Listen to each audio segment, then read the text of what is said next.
Laurent, vous avez parlé de non-match à oublier après la défaite contre le Paris FC. Quelles ont été les explications de vos joueuses justement après ce match?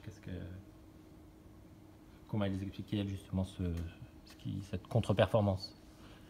Alors, je ne sais pas si on veut parler de contre-performance. C'est vrai que je vous confirme que pour moi, nous sommes passés complètement à côté, notamment en première mi-temps. On a pris le temps de prendre du recul, de revoir, d'analyser un petit peu notre performance en première mi-temps. Voilà, il a manqué beaucoup. Il y a des ingrédients qui sont nécessaires dans le football avec des courses, de l'agressivité, d'être ensemble. Et on a complètement failli dans ce domaine-là. Donc, moi j'étais extrêmement déçu parce qu'au regard des derniers matchs, on sentait que voilà, contre Bordeaux en championnat, contre Fleury et même Bordeaux en amical, il y avait toujours des motifs qui nous permettaient d'entrevoir de meilleures choses. Donc là, j'ai pas reconnu l'équipe. Alors, est-ce que c'est l'adversaire qui nous a amené à ce point? Peut-être aussi que PFC est une belle équipe. Est-ce qu'on a mis la barre trop haute contre ce genre d'équipe? Peut-être. Je pense qu'on est à notre place. On va se batailler à 3 pour sauver pour se maintenir et sauver notre saison. Je pense qu'aujourd'hui, il faut être lucide sur notre niveau de performance. Tout simplement. Voilà. Donc la déception est grande, mais je pense qu'il a fallu 48 heures pour digérer et vite repartir au travail pour trouver les ingrédients et se remettre dans le bon sens pour regarder les 10 matchs à venir. Bon. Et quelle était la réaction des joueuses à l'entraînement? Je pense qu'il était nécessaire de digérer et aussi qu'on se dise les choses. Voilà, je pense qu'il m'a fallu du temps aussi. J'ai préféré ne pas réagir à chaud. Je leur ai fait part de mon sentiment. Il y a un sentiment on va utiliser le terme honte, mais certaines filles avaient un sentiment de honte sur ce qu'on a produit et je pense qu'elles ont parfaitement raison. Et, voilà, on est partie prenante de ce sentiment. On n'a pas le droit de jouer comme on a joué, on n'a pas le droit d'être à ce niveau. Je leur ai rappelé quand même qu'on avait la chance aujourd'hui, au regard du contexte sanitaire, de faire notre travail. Ce sont des joueuses qui sont sous contrat. Ne pas oublier qu'il y a des gens qui se lèvent à 6h, 7h du matin et qui bossent du lundi au vendredi et que le match est filmé et que tout le monde nous regarde. Donc on a le devoir d'exemplarité et dans ce qu'on a fait sur le terrain, pour moi c'est indécent. Donc voilà, je leur ai dit, elles l'ont parfaitement compris. C'est jamais facile. L'aide de la vidéo a été utile parce que parfois il y a peut-être un petit décalage entre ce que le coach peut percevoir et comment le groupe ou la joueuse ressent sa performance. La vidéo ne trompe pas. Les données, les datas GPS ne trompent pas.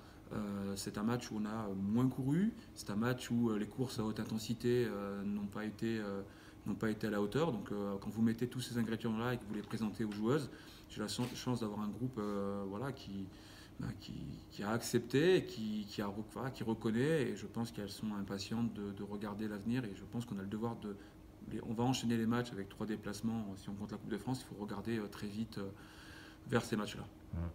Et c'est quoi la tentation après un match comme celui-ci pour vous? Est-ce qu'il y a une volonté d'opérer des changements par rapport aux joueuses qui ont failli, ou alors de privilégier les automatismes, Non, puisque c'est un groupe qui a été aussi un peu renouvelé? Difficile de répondre ou de livrer trop d'informations aujourd'hui, mais je comprends parfaitement et votre question est légitime.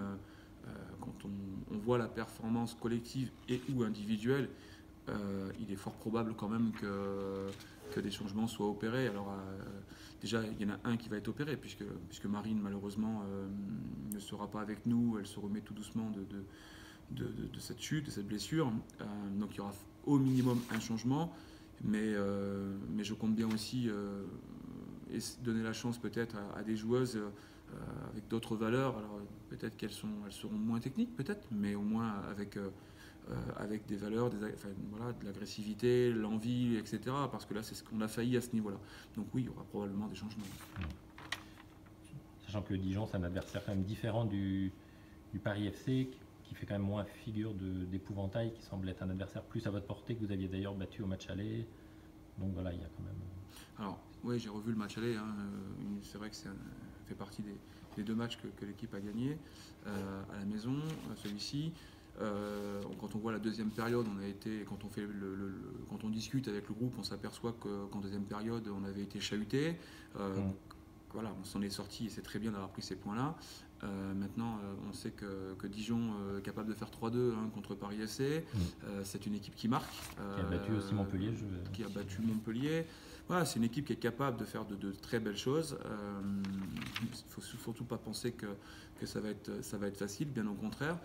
Ils savent très bien qu'ils ont 2 matchs avec des équipes classées entre la 10e et 12e place et que leur maintien, s'ils veulent être sereins, passe par des performances dans des matchs comme le nôtre. Donc je ne m'attends pas du tout à un match facile. Maintenant, écoutez, il faut qu'on prenne nos responsabilités aussi. Le temps passe. On sait très bien que ce n'est pas contre Lyon et PSG que vous allez prendre des points. Donc il faut arrêter de regarder derrière, il faut s'occuper de nous, il faut arrêter de croiser les doigts pour penser que les adversaires vont faire une contre-performance. On doit prendre des points. On aura des matchs décisifs contre nos adversaires directs. Maintenant, ça dépend comment on veut appréhender ces matchs-là, mais il y a eu urgence pour nous et puis de prendre des points et puis de sortir quelque chose. Voilà, la première mi-temps était catastrophique. La deuxième, on prend 3 pions et limite, c'est là où on est un peu plus agressif, on essaie de combiner. Mais on est trop pauvre dans le jeu sur ce qu'on a proposé, dans nos actions, dans nos animations offensives. On a été beaucoup trop pauvre. Donc il faut qu'on change les choses.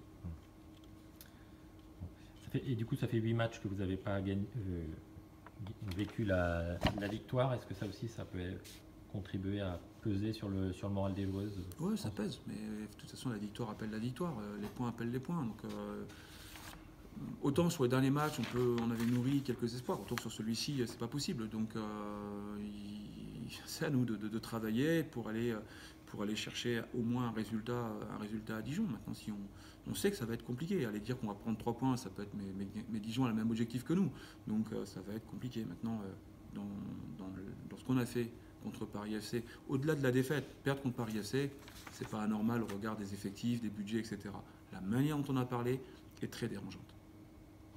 Puis gagner contre Dijon, ça permettrait d'avoir un peu plus de marge par rapport à ici que vous allez ensuite rencontrer dans 15 jours. Ouais, on voit que le Havre ici, par exemple, pour ne pas les citer, sont en train de se renforcer aussi.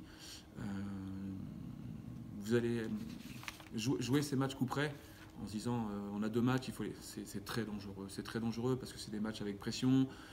Tout peut se passer sur des moments de jeu, d'arbitrage, etc. Tout peut se passer, donc c'est extrêmement dangereux de miser sur ces 2 matchs-là.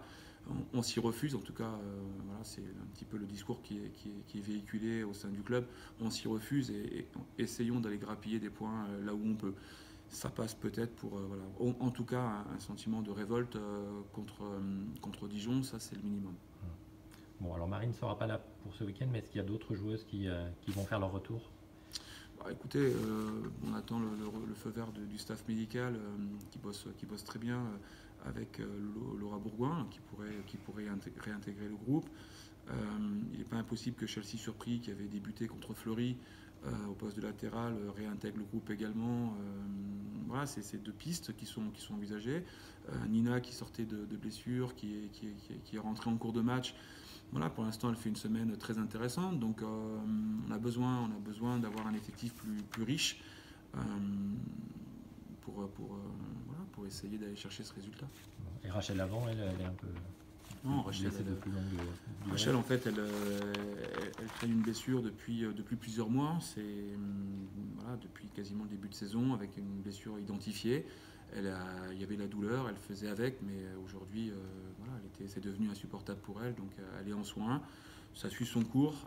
Prenons le temps, mais ça fait quand même 6 semaines qu'elle ne joue pas. Donc, ça prendra du temps aussi pour elle de revenir dans le groupe. Donc, on doit composer avec l'effectif qui est le nôtre en ce moment. Bien, merci Laurent.